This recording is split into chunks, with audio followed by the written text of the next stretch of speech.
Labour donors want British heritage to die, and it's sparking outrage across the country. You heard that right. A shocking 60% of Brits are now fed up with Keir Starmer and his party, and even his own MPs are starting to turn against him. Starmer is on the brink of resigning, and he knows it.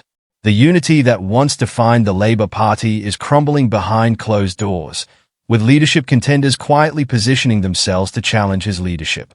What does this mean for the future of the Labour Party? And more importantly, for Britain? Behind the scenes, the cracks are deepening.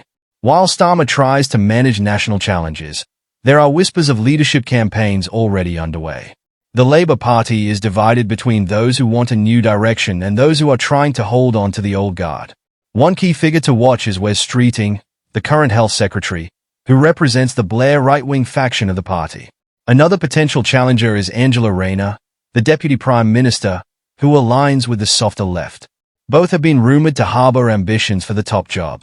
But it's not just leadership struggles that are shaking Labour. Local elections in May could be the final nail in the coffin for Starmer's leadership. Leaked reports hint that Labour is even considering postponing them, raising questions about the party's true motives. And as Labour fights its internal battles, it risks missing the bigger issues that are affecting Britain. Take, for example, the controversy surrounding British heritage. Labour's biggest financial backer, Sir Dale Vince, has suggested we should let British heritage die.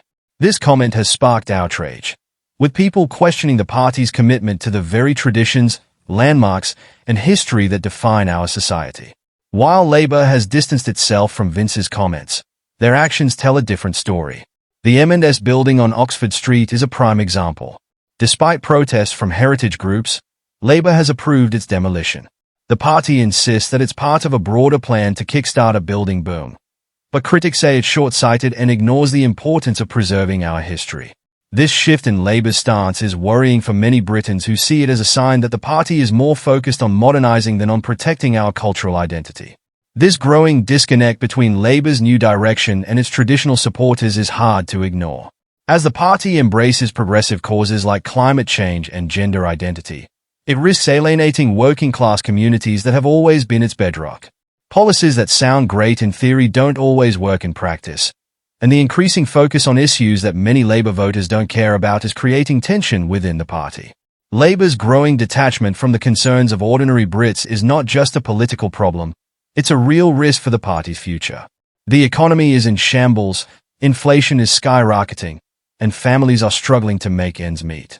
Starmer's promises to protect workers and provide economic stability are quickly turning into broken promises, and his leadership is now under scrutiny like never before. The figures are grim. The UK's economy, once the fastest growing in the G7, is now barely scraping ahead of Italy. Unemployment is on the rise, businesses are struggling, and inflation is eating away at people's wages. Families are facing tough choices between heating their homes or putting food on the table. So, what's Starmer's response? Instead of taking accountability, he's offering vague statements that only add to the confusion.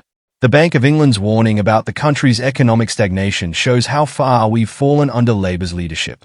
What was once a thriving economy is now facing a future of stagnation and job losses. Starmer inherited a booming economy, but his policies have driven us into the ground. Now, we have to ask, is this just incompetence, or is there something more at play? The rapid decline in the economy raises serious questions about Starmer's leadership. While he's busy making excuses, the reality is that ordinary people are paying the price for his mismanagement. But the economic crisis isn't Labour's only problem. Starmer's handling of the EU and immigration is causing serious concerns as well. His flirtation with Brussels, despite promising not to rejoin the EU, suggests that there's a hidden agenda behind his policies. Labour's planned reset with the EU could be a step toward closer alignment with European regulations, undermining British sovereignty in the process. Even more troubling is Starmer's stance on immigration.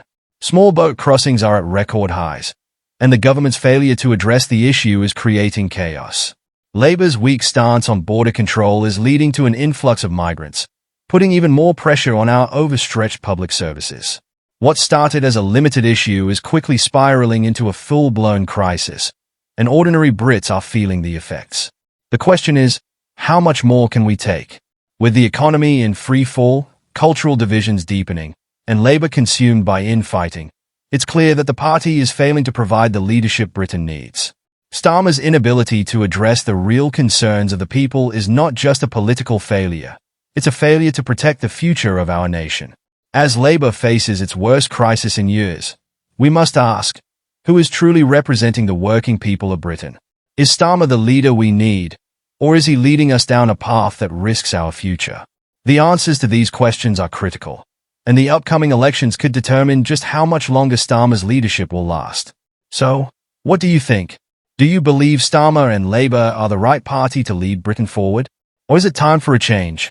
Let us know your thoughts in the comments, and don't forget to like and subscribe for more updates on the political challenges shaping Britain's future. It's time for us to hold our leaders accountable. Together, we can make a difference.